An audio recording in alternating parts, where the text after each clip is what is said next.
नमस्कार साथियों, आज फिर एक बार मैकियावेली के राजनीतिक विचारों के साथ मैं आपके साथ सुनील शर्मा।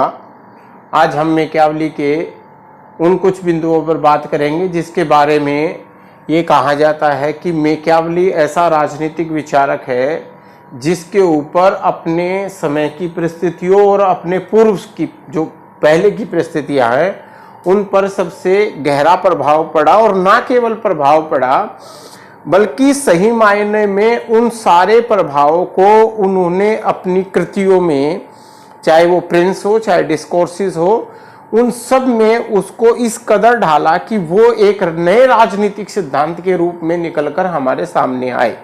तो उनकी लेखनी को देखकर ही हमें समझ में आता है कि वे किस हद तक यूनानी राजनीतिक विचारों से, चाहे उनमें सोफिस्ट हो चाहे उसमें अरस्तु हो, और किस हद तक उस मध्यकालीन राजनीतिक विचार और मध्यकालीन जो है विचारों से, चाहे वो राजनीतिक हो, हालांकि मध्यकाल के अंदर राजनीतिक विचारों जैसी ऐसी स्वच्छंद जो है या स्वतंत्र विचार कोई उपलब्ध था नहीं। सब चीजें धर्म के इर्द गिर्द ही घूमती थी, लेकिन उनसे भी प्रभावित होकर और जो धार्मिक जो प्रवृत्तियां वहां पर चल रही थी उनसे प्रभावित होकर मैकियावेली ने अपने सारे ग्रंथों में उन सब चीजों का वर्णन किया, और वो उनके ग्रंथों में देखने को मिलते हैं।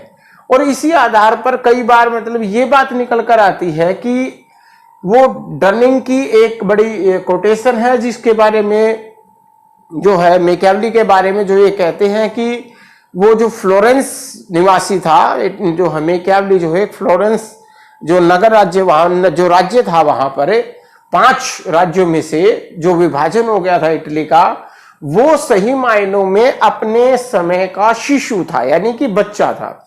अब शिशु से यहां पर हम किस प्रकार से इसको जोड़कर देख सकते हैं? देखो साथियों, बच्चा का एक नेचर होता है कि वो अपने आसपास की प्रकृतियों से, प्रवृत्तियों से सीखता है। तो जो जो सीखा है और फिर उसके आचरण में उसको वो ढालता है। तो ये मैकियावेली को ये दोनों ही जो है, हालांकि हर एक राजनीतिक विचारक अपने आप में अपनी परिस्थितियों का शिशु भी होता है और अपने आप में कुछ योगदान देते हुए हम उसको फिर एक पिता के रूप में भी देखते हैं कि उसका क्या योगदान दिया है। लेकिन सबसे ज्यादा प्रभाव और आधुनिक, क्योंकि मध्यकाल और आधुनिक राजनीतिक विचारों के बीच की कड़ी के रूप में यहां पर मैकियावेली हमारे सामने है, जो आगे चलकर पूरे आधुनिक राजनीतिक विचारों की एक नींव, शक्तिवादी राजनीतिक विचारक हो चाहे व्यवहारवादी राजनीतिक विचारक हो, यानी कि पूरे दृष्टिकोण को बदल देने का श्रेय जो है वो मैकियावेली को जाता है।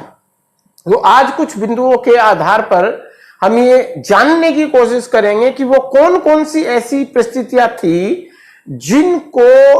जिन्होंने सबसे ज्यादा जो है मैकियावेली को प्रभावित किया, और मैकियावेली किस कदर प्रभावित होकर फिर आगे उन्होंने वहां से क्या क्या चीजें प्राप्त की और अपने राजनीतिक सिद्धांतों की संरचना करते हुए वो आगे बढ़ते हैं। सबसे पहला बिंदु इसमें हमारे सामने निकल कर आता है कि पुनर्जागरण।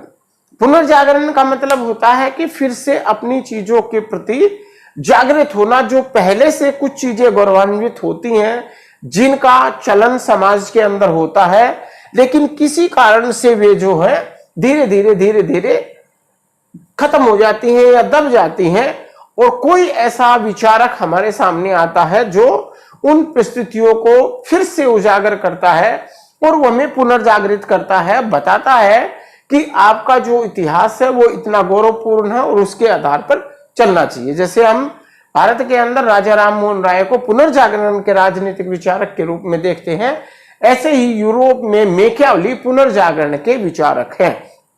पुनर्जागरण से मैकियावेली के विचारों पर क्या प्रभाव पड़ा? पुनर्जागरण से पहले देखिए, मध्यकाल के अंदर हम देखते हैं कि पूरा ईसाई धर्म का बोलबाला था, पूरा ईसाई धर्म का बोलबाला था, और इस धर्म के प्रभाव में आकर लोगों ने अपने आप को निकम्मा, भीरू, भाग्यवादी, यानी कि वो भाग्य के सहारे रहने वाले हैं, और अपने आप को आलसी बना लिया था। और उनकी जो परिस्थितियां थी वे एकदम नर्म हो गई थी, विनीत हो गई थी, और दब्बू किस्म के लोग जो हैं वहां पर रहना जो है वो धर्म के प्रभाव में बनना शुरू हो गए थे।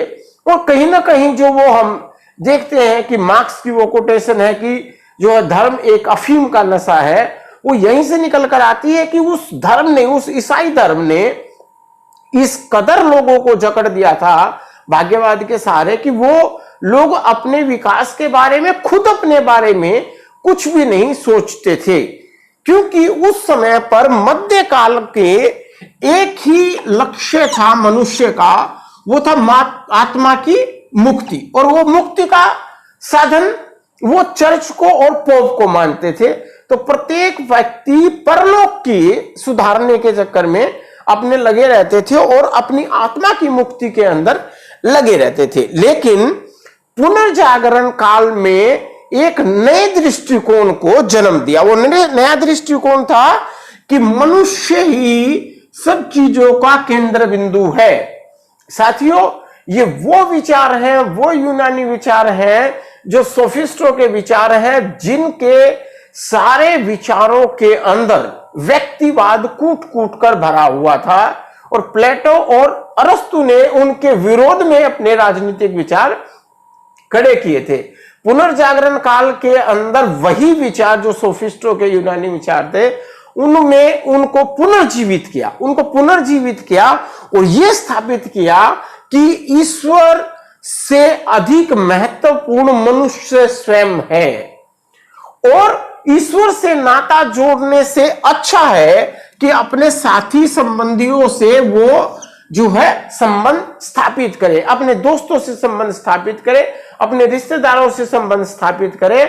और यह लोग के बारे में, यानी कि ये जो हमारे आसपास की जो सृष्टि है, अपने आसपास का जो सारा वातावरण है, इसके बारे में सोचना है, परलोक के बारे में बिल्कुल नहीं सोचना है। और प्रत्येक मनुष्य का यह लक्ष्य हो गया था कि वे प्रत्येक क्षेत्र में अपने लिए कीर्ति और यश की प्राप्ति करे, चाहे वो राजनीतिक क्षेत्र हो, जो प्रत्येक क्षेत्र कहते हैं, तो प्रत्येक क्षेत्र का मतलब है कि चाहे वो राजनीतिक है, सामाजिक है, आर्थिक है, प्रत्येक क्षेत्र में वे अपनी कीर्ति और यश को प्राप्त करना चाहते थे।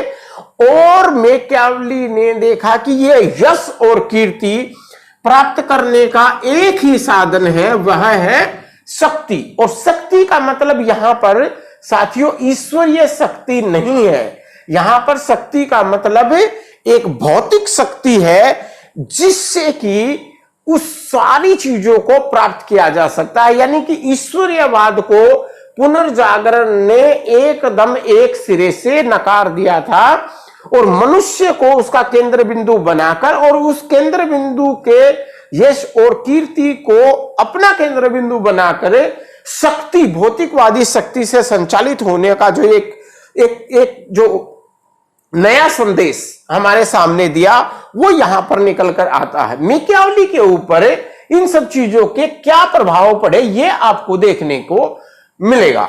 यहां पर मैकियावेली को दो चीजें जो हैं हमारे सामने स्पष्ट, एक तो जो प्राकृतिक कानून, यानी कि प्राकृतिक कानूनों का जो स्रोत माना जाता था, किसको माना जाता था? ईश्वर को। और ईश्वर के माध्यम से, मतलब पोप, चर्च और पोप के माध्यम से वो लोगों के ऊपर लागू करते थे। लेकिन पुनर्जागरण ने उन ईश्वरीय कानूनों के प्रति, यानी कि प्राकृतिक कानूनों के प्रति एक घृणा का माहौल तैयार किया, जिसको आगे चलकर मैकियावेली ने भी यह कहा कि प्राकृतिक कानूनों का कोई लेना देना नहीं है। जो भी शासक होता है वह अपने समय और अपने देश की परिस्थितियों को देखते हुए अपने नए नियम और कानून बनाएगा। और दूसरा प्रमुख लक्ष्य जो प्रभाव पड़ा मैकियावेली के ऊपर साथियों, वो है व्यक्तिवाद, यानी कि इंडिविजुअलिज्म। व्यक्तिवाद की शुरुआत मैकियावेली से होती है, जिसको आगे चलकर हॉब्स और लॉक और सारे उदारवादी इसको अपना केंद्र बिंदु मानते हैं। यानी कि उदारवाद के उस व्यक्तिवादी विचार का जन्म यहां से निकल कर आता है, पुनर्जागरण से, जिसमें यह माना गया था कि हर एक चीज का मापदंड, पुनर्जागरण का यह मूल मंत्र है कि प्रत्येक चीज का मापदंड मनुष्य स्वयं है, कोई और नहीं है। दूसरा प्रमुख बिंदु जो हमें समझ में आता है कि मैकियावेली पर किन चीजों का प्रभाव पड़ा और वहां से मैकियावेली क्या सीखकर हमारे सामने आई।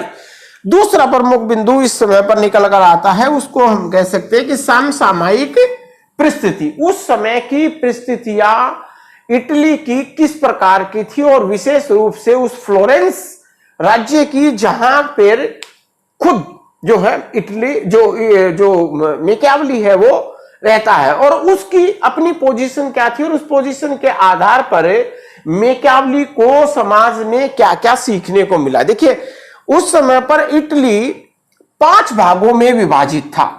5 भागों में विभाजित था, यानी कि एक नेपलस का राज्य था, एक रोमन चर्च का राज्य कहा जाता था, एक वेनिस गणराज्य था, एक फ्लोरेंस गणराज्य था। इस आधार पर ये 5 राज्यों में यहां पर पूरा का पूरा विभाजित था, पूरा का पूरा इटली। और इस इटली को जो है एकीकरण करने की जो इच्छा थी, जो राष्ट्रवादी इच्छा थी मैकियावेली की, वो इससे बहुत अधिक प्रभावित थे। वे इस विभाजन से कभी खुश नहीं रहते थे और वो इटली के एकीकरण को देखना चाहते थे। हालांकि अपने जिंदा रहते रहते वो इसको देख नहीं पाए और बहुत बाद में जाकर जो है इसका एकीकरण हुआ। और इसके साथ साथ स्पेन और फ्रांस, जो 2 प्रमुख जो है वहां पर जो साम्राज्य थे जो स्थापित हो चुके थे, वे हमेशा इन राज्यों पर अपनी गिद्ध दृष्टि जमाए रखते थे। इसी समय पर धीरे धीरे मैकियावेली जो है वहां पर अच्छे पद पर नियुक्त हुए, यानी कि सचिव के पद तक नियुक्त हुए, और इस आधार पर दूसरे राज्यों के अंदर उनको जाना पड़ता था, यानी कि वो दूत बनकर, राजदूत बनकर दूसरे राज्य में जाते थे और वहां से वो सीखते थे। इसी दौरान वो एक बार सीजर बोर्जिया नामक एक व्यक्ति से मिले जो कि ड्यूक था और जिसने अपने साम्राज्य को बड़ा संगठित और सुदृढ़ कर रखा था। लेकिन सीजर बोर्जिया की एक विशेष बात थी कि वो धोखेबाजी, चालाकबाजी, शक्ति, ताकत का भरपूर प्रयोग करते थे, जिसके कारण उसने अपने राज्य को पूरा मजबूती से और सुरक्षित यहां पर करके रखा था। और सही मायने में ऐसा बहुत सारे राजनीतिक विचारकों ने लिखा है कि मैकियावेली का जो प्रिंस है वो सीजर बोर्जिया का मतलब एक प्रतिरूप है, यानी कि सीजर बोर्जिया उसमें एक आदर्श रूप में दिखाई देते हैं कि एक प्रिंस को किस प्रकार का होना चाहिए। वे जो क्वालिटी सीजर बोर्जिया के अंदर मैकियावेली ने देखी कि किसी भी प्रकार से, जैसे ओसेर और रोमड़ी, यानी कि इंसानी रूप में अगर काम ना करे, इंसानी गुण अगर काम ना करे, तो लोगों को पाश्विक गुणों से भी शासक को काम करना चाहिए, उनके अनुसार भी काम करना चाहिए। ये सारे चीजें जो धोखेबाजी, चालाकी से साम्राज्य की स्थापित करना, ये विचार जो है उस समय पर मैकियावेली के ऊपर हमें पड़ते दिखाई दिए। और यहां से उन्होंने 3 चीजों को मूल रूप से सीखा, क्योंकि सीजर बोर्जिया भी एक बुरी प्रवृत्ति का कि मानव प्रकृति वो बुरी है और वे केवल अपने ही बारे में सोचते हैं। इस आधार पर प्रत्येक इटली वासी केवल अपने ही स्वार्थों के बारे में सोचता है और भ्रष्टाचार में लिप्त रहता है। इस आधार पर पूरे इटली का विभाजन 5 भागों में हो गया और स्पेन और फ्रांस उसके ऊपर हमेशा गिद्ध दृष्टि रखते थे। और दूसरी बात जो थी कि एक अच्छे राज्य की स्थापना के लिए, एक अच्छे राज्य की स्थापना के लिए, एक मजबूत राज्य की स्थापना के लिए, एक एकीकृत राज्य की स्थापना के लिए शासक के पास अनियंत्रित शक्ति का होना अनिवार्य है। अनियंत्रित शक्ति का होना यानी कि उसके ऊपर किसी प्रकार का कोई भी चेक ना लगाया जाए। और तीसरी जो प्रमुख बात यहां पर सीखी गई कि यह अनियंत्रित शक्ति शासक के पास कहां से आएगी। मैकियावेली इस बात को कहते हैं कि शासक के पास ये अनियंत्रित शक्ति आने का केवल एक ही आधार हो सकता है और वो आधार एकमात्र यह होगा कि वो किस प्रकार से अपनी एक राष्ट्रीय सेना का जो है वो चयन करता है। यानी कि मैकियावेली इस बात को मानकर चलते हैं कि कोई भी किराए की सेना या दूसरे राज्य से उधार ली गई सेना या सहायता के लिए बुलाई गई सेना किसी राज्य के लिए उतने अधिक मन से या उतनी भावना से नहीं लड़ सकती और उसको मजबूत नहीं बना सकती जितनी अधिक भावना से जो है उसकी अपनी नागरिकों द्वारा बनाई गई सेना हो सकती है। तीसरा जो है प्रमुख बिंदु हमारे सामने आता है वो है सुधारवाद। सुधारवाद, ये सुधारवाद क्या है? ये सुधारवाद सही मायने में ईसाई धर्म के अंदर का एक आंदोलन है जिसको हम प्रोटेस्टेंट एथिक्स भी कहते हैं, जिसको हम प्रोटेस्टेंट रिलीजन भी कहते हैं।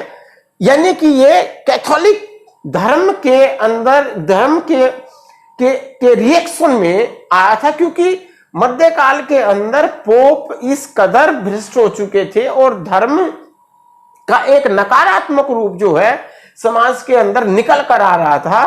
तो उस ईसाई धर्म के अंदर, मतलब ये कोई ईसाई धर्म के विरोध में खड़ा होने वाला या कोई नया जो है धर्म नहीं था ईसाई धर्म के काउंटर में। ये ईसाई धर्म के अंदर के कुछ अच्छे लोगों ने उस धर्म की उन कुरीतियों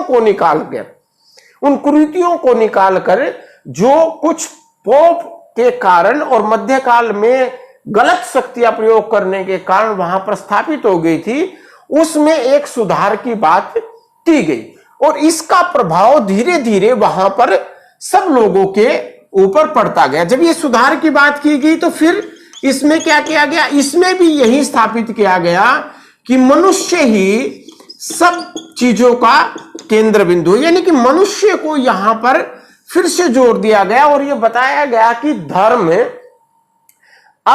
धर्म स्वयं जो लोगों की मोक्ष की बात करता था वो एक गलत रास्ते पर चला गया है। और यहां पर फिर से पुनः सोफिस्टों के विचार को कि मनुष्य ही सब चीजों का केंद्र बिंदु है, इसको पुनः स्थापित करने की बात की। मैकियावेली के ऊपर इस सुधारवाद का प्रभाव के कारण क्या हुआ कि वहां पर बहुत सारे लोग दोबारा से उस जो है व्यक्तिवाद के अंदर ठहरने लगे और मैकियावेली ने भी इस बात को माना कि ईसाई धर्म की बुराइयों के कारण ही इटली अभी तक इतना जो है अभावग्रस्त है, इतने टुकड़ों में विभाजित है। और एक हद तक जाकर मैकियावेली ये बात भी कहते हैं कि हम ईसाई धर्म के प्रति इसलिए ऋणी है कि और इटली वासी धर्म विहीन इसलिए हो गए हैं क्योंकि इन्होंने हमें विभाजित रखा है, धर्म ने हमें विभाजित रखा है और अब भी हमें विभाजित रखे हुए है। यानी कि इटली की दुर्दशा का कारण कहीं ना कहीं मैकियावेली हमेशा इस बात को मानते थे कि यहां पर ईसाई धर्म का बोलबाला था और उनकी कुरीतियों के कारण पोप और सामंतों के षड्यंत्र के कारण, क्योंकि मध्यकाल के अंदर पोप और सामंतों का षड्यंत्र ये एक बहुत बड़ा गठजोड़ था।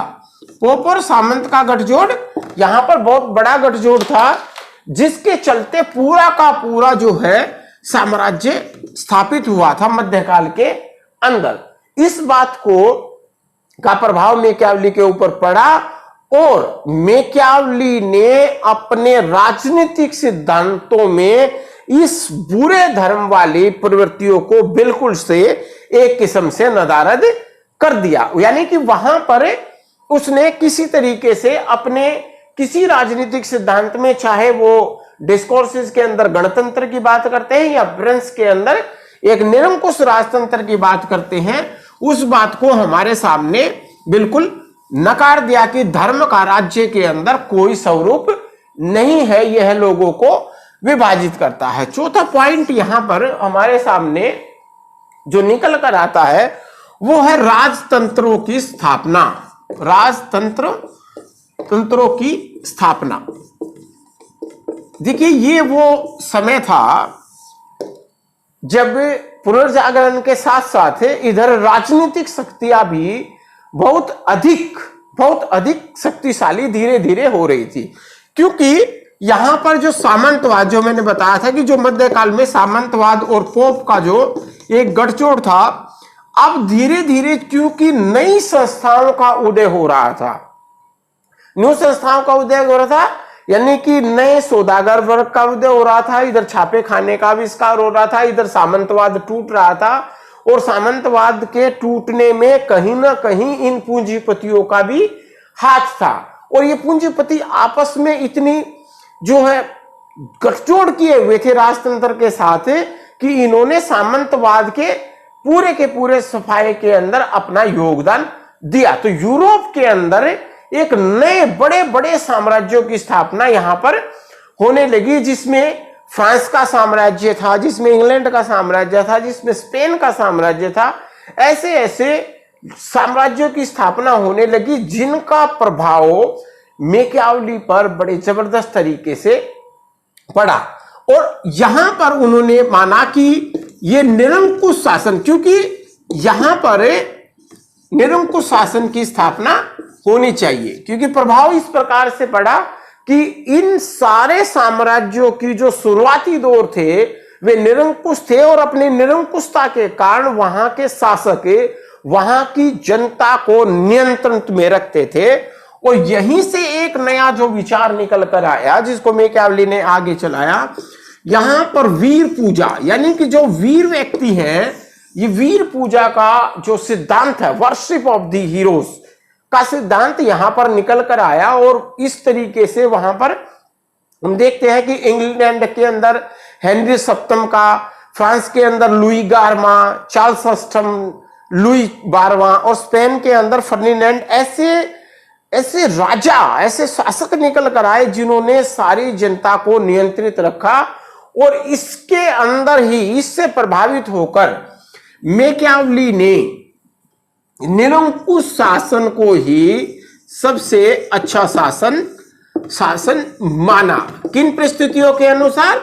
अगर मानवीय प्रवृत्तियों को अंकुश में रखना है तो, क्योंकि मानवीय प्रवृत्तियां बुरी हैं और उनको अंकुश में रखने के लिए निरंकुश शासन तंत्र की, यानी कि प्रिंस जैसे, यानी कि ये लुई जो है 11वां, लुई 12वां, ऐसे मतलब जो मजबूत शासक होंगे उनकी स्थापना, ऐसे शासकों की स्थापना करनी चाहिए। और प्रिंस के अंदर हमें यह स्पष्ट रूप से दिखाई देता है। अगली जो बात है कि किस चीज का प्रभाव यहां पर पड़ा है, पांचवा बिंदु हमारे सामने निकल कर आता है कि मैकियावेली के ऊपर किस चीज का प्रभाव पड़ा। मैकियावेली के ऊपर ग्रीक राजनीतिक विचारकों का, ग्रीक राजनीतिक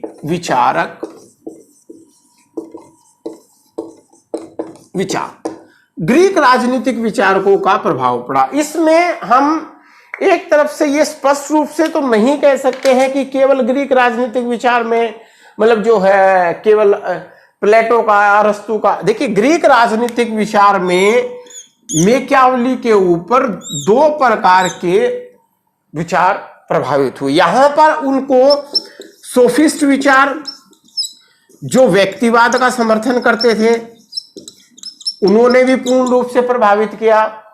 और अध्ययन पद्धति के आधार पर जो अध्ययन पद्धति मैकियावेली ने अपनाई, उस आधार पर वे सबसे ज्यादा अरस्तु से प्रभावित थे।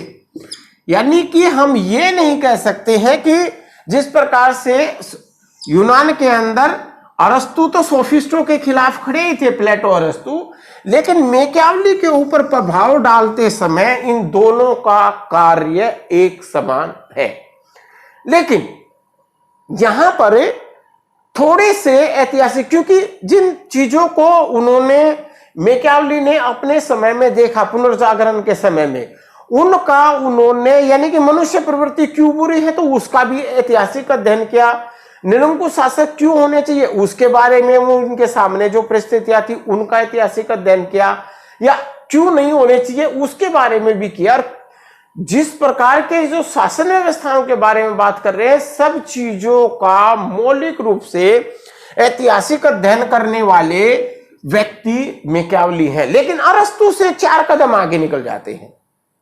अरस्तु सब चीजों के बाद भी एक नैतिक नैतिकता का स्थान अपने राज्य के अंदर छोड़ता है और यह मानकर चलता है कि राज्य ना केवल नैतिक संस्था है बल्कि उसका अस्तित्व मनुष्य की नैतिकता के लिए, यानी कि उसको नैतिक रूप से सुदृढ़ बनाने के लिए राज्य की आवश्यकता होती है। अरस्तु ये कहता है, जबकि मैकियावेली इससे आगे निकलकर इसमें शक्ति यानी कि पावर को ही सब चीजों का केंद्र बिंदु मानता है। और ये जो शक्ति है ये कौन सी है? ये भौतिकवादी शक्ति है। ये भौतिकवादी शक्ति है, ये कोई आध्यात्मिक की वैसी या नैतिक आधार वाली शक्ति नहीं है। ये भौतिकवादी शक्ति है जिसका प्रभाव जो है जो यूनानी विचारों के प्रभाव के साथ, यानी कि मैकियावेली वहां से ग्रहण भी करता है और साथ साथ में उनको अपने सिद्धांतों के अंदर लागू भी करता है। वो फ्रांस के राजतंत्रों का भी अध्ययन करता है, फ्रांस के उदाहरण देकर भी हमारे बीच में हमारे सामने लेके आता है और दूसरे उदाहरण देकर भी हमारे सामने आता है। तो वो उनके सारे विचारों के अंदर हमको देखने को मिलते हैं। तो ये था कि किस प्रकार से ग्रीक राजनीतिक विचारकों का प्रभाव जो है वो मैकियावेली के ऊपर पड़ा, यानी कि मैंने बताया था कि ना केवल मध्यकालीन विचार बल्कि उससे पहले जो विचार थे उनका भी प्रभाव धीरे धीरे इसके ऊपर पड़ा। छठा पॉइंट हम यहां पर लिखते हैं, जो जिन चीजों का प्रभाव पड़ा वो थी आर्थिक संस्थाएं। आर्थिक संस्थाओं का भी प्रभाव यहां पर पड़ा। अब आर्थिक संस्थाओं से आप समझेंगे कि क्या, तो आर्थिक संस्थाओं में जो परिवर्तन हो रहे थे उस समय पर क्या परिवर्तन हुआ? सबसे बड़ा, मध्यकाल से आधुनिक युग में आते समय जो आर्थिक परिवर्तन हुआ, जिसको आगे चलकर मार्क्स जो है और विशेष रूप से बताएगा। जब हम मार्क्स के बारे में अध्ययन करेंगे वहां पर हम बताएंगे इसके बारे में और विशेष रूप से। लेकिन हमको पता है कि जो सामंतवादी व्यवस्था से हम पूंजीवाद की तरफ बढ़े, और सामंतवादी यानी कि जो छोटी व्यवस्था थी वो छोटी व्यवस्था धीरे धीरे टूट गई। और दूसरी बात है, सामंतवाद के अंदर ज्यादातर व्यक्ति दास माने जाते थे, यहां तक कि जो सौदागर वर्ग है वो भी उनके सामंतों के दास थे, जो दूसरे देशों में जाकर उनके सामान, जो अतिरिक्त सामान है उसको जो बेचकर आते थे। जबकि पूंजीवाद के अंदर व्यक्तिवाद और शक्ति को यहां पर, यानी कि व्यक्ति की स्वतंत्रता को यहां पर काफी बल दिया गया, जिसका प्रभाव यहां पर धीरे धीरे मैकियावेली के हम विचारों के अंदर में देखते हैं। क्योंकि ये राजनीतिक संस्थाओं, ये जो आर्थिक संस्थाओं का परिवर्तन है, ये मात्र आर्थिक संस्थाओं का परिवर्तन नहीं है बल्कि यह राजाओं की शक्ति का भी परिवर्तन है। क्योंकि यही वह समय है जब आर्थिक संस्थाएं परिवर्तित हुई, पूंजीवाद से सामंतवाद से पूंजीवाद आया। उसी समय पर सामंतवाद से राजनीतिक क्षेत्र में राजतंत्रवाद की भी स्थापना हुई थी, राजतंत्रवाद की स्थापना हुई। तो ये जो हम देखते हैं, तो ये राजतंत्रवाद भी वहीं से निकल कर आया। तो इस हिसाब से हम देखते हैं कि आर्थिक संस्थाओं में होने वाले परिवर्तन से यहां पर जो परिवर्तित हुआ वो भी मैकियावेली को काफी हद तक प्रभावित करता है। इससे अगले बिंदु के अंदर हम ये देखेंगे कि जो मैकियावेली की जो धर्मनिरपेक्षता है वो कहां सर निकल कर आती है और उसके ऊपर किसका प्रभाव सबसे ज्यादा है। तो हमारे सातवें बिंदु के रूप में मार्सिलियो, अब आप लोगों ने इनका नाम जरूर सुना होगा, मार्सिलियो दी पैडवा। धर्मनिरपेक्षता के बारे में मैकियावेली से पहले सबसे पहले बात करने वाला, धार्मिक सुधारों की बात करने वाला, राज्य का धर्म में हस्तक्षेप ना होने वाला, इस आधार पर बात करने वाला, और मार्सिलियो का इतना अधिक प्रभाव था कि धीरे धीरे समाज के अंदर नैतिक बातों के ऊपर जो है बातचीत होने लगी थी और लोगों में हम ये कहें कि सुधारवाद की तरफ भी जो बढ़ने वाला कदम था वो कहीं ना कहीं जो है इस प्रकार के विचारों से प्रभावित था। तो ऐसे विचारों को लेकर आगे बढ़ा। तो सबसे पहले जो धर्मनिरपेक्षवादी जो विचार था वो मैकियावेली ने यहां मार्सलियो से सीखा, लेकिन कहीं ना कहीं क्योंकि मैकियावेली भी मध्यकालीन राजनीतिक विचारों की श्रेणी में ही आते हैं और मध्यकालीन राजनीतिक विचारक जितने भी रहे हैं, चाहे सेंट ऑगस्टाइन रहे, जो है थॉमस एक्विनास रहे, जितने भी लोग रहे हैं, पोप ग्लेशियन द्वितीय रहे हैं, अपने सारे विचारों को, राजनीतिक विचारों को देने के बाद भी कहीं न कहीं उनके विचारों में कुछ धार्मिक प्रवृत्तियां मिल जाती हैं। तो धर्मनिरपेक्षता की बात काफी हद तक की और इसके आधार पर समाज में सुधार होने भी लगा और मार्सलियो का बहुत बड़ा प्रभाव समाज के अंदर आने लगा।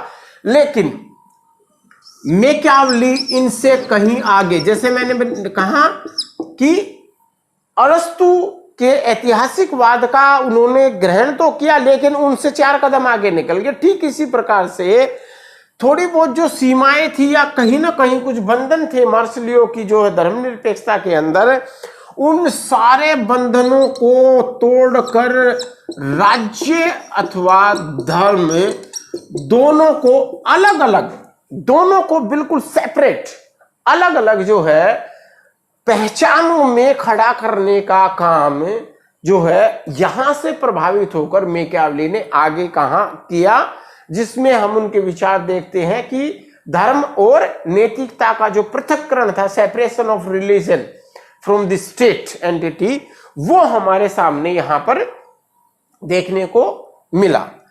इससे अगला जो पॉइंट हम लेंगे वो है कि धर्म और नैतिकता का सही मायने में उनके ऊपर प्रभाव क्या पड़ा। तो धर्म और नैतिकता यानी कि इनका प्रभाव कैसे, सकारात्मक नहीं नकारात्मक तरीके से किस प्रकार से मैकियावेली के ऊपर पड़ा। क्योंकि अगर सकारात्मक पड़ा होता तो कहीं ना कहीं मैकियावेली के राजनीतिक विचारों में धर्म और नैतिकता का कोई स्थान हमें मिलता। लेकिन चूंकि इस समय पर वो समय था पुनर्जागरण का समय, जिस समय पर पोप के विश्व साम्राज्य के स्वपन का छिन्न भिन्न होना शुरू हो गया था, या कहें कि वो छिन्न भिन्न हो चुका था और उनके विलास में जीवनों से और उनके कुकर्मों से जनता बहुत अधिक नकारात्मक रूप से प्रभावित हो गई थी और उन बुराइयों से छुटकारा पाना चाहती थी। और धीरे धीरे धर्म के प्रति जो विश्वास था लोगों का वो कम होता जा रहा था। और इसमें एक उदाहरण अलेक्जेंडर 6 जो पोप थे उनके बारे में कहा जाता था कि वो धोखा देने के अतिरिक्त कुछ जानते ही नहीं थे।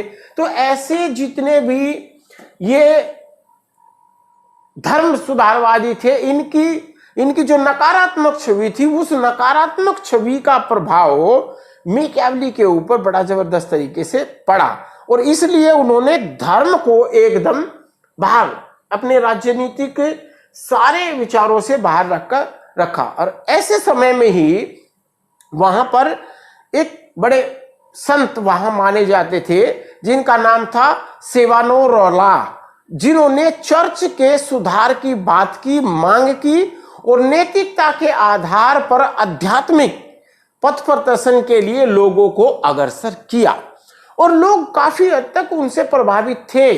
लेकिन ठीक इसी समय पर वहां पर फ्लोरेंस पर फ्रांस का जो है शासन स्थापित हो गया और चूंकि सेवानारोला पोप के खिलाफ थे तो पोप को खुश करने के लिए फ्रांस ने ऐसे संत समान व्यक्ति को पकड़कर उसको जिंदा जला दिया गया, उसको जीवित जला दिया गया। और इस आधार पर मैकियावेली को लगा कि लोगों की नैतिकता और धर्म दोनों पूर्ण रूप से भ्रष्ट हो चुके हैं, अर्थात इनका राजनीति के अंदर कोई काम नहीं है। यानी कि जितने प्रभाव पड़े इस प्रकार के लोग चीजों का, उसके ऊपर वो नकारात्मक प्रभाव ही जो है हमको देखने को मिले।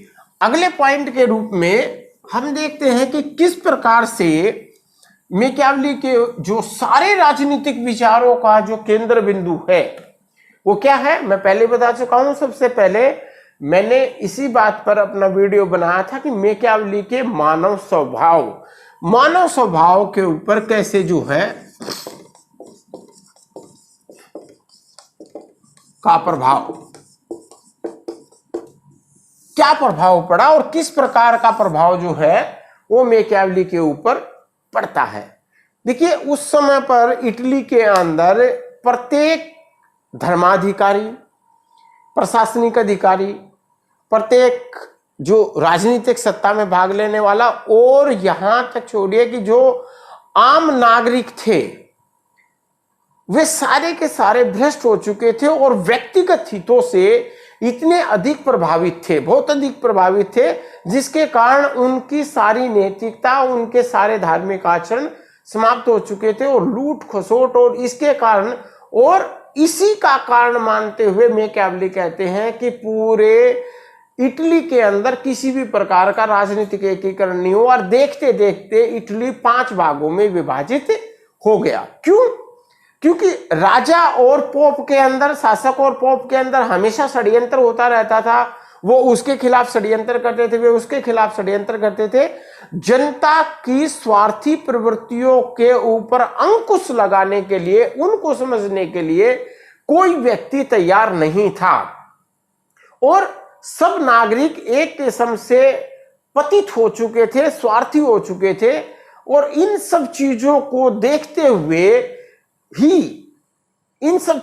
देखते हुए ही मैकियावेली ने आगे चलकर अपना ये विचार बनाया कि मनुष्य के अंदर किसी भी प्रकार का कोई ईश्वरीय गुण नहीं है। मनुष्य असुरी शक्तियों से, यानी कि अपनी स्वार्थ शक्तियों से, अपने हितों से, अपनी आवश्यकताओं से, इन्हीं से संचालित होता है। यानी कि मनुष्य को चलाने वाली जो शक्तियां हैं वो है उसका स्वार्थ है, उसकी जो उसके सेल्फ इंटरेस्ट है वो है। और इनको पूरा करने के लिए मनुष्य 24 घंटे जो है हर समय चालाकी करता रहता था। और चालाकी मैकियावेली मानता है कि यह मानवीय गुण नहीं है, यह जानवरों का गुण है। ये कौन से जानवर का गुण है? यह जानवर का गुण है लोमड़ी का।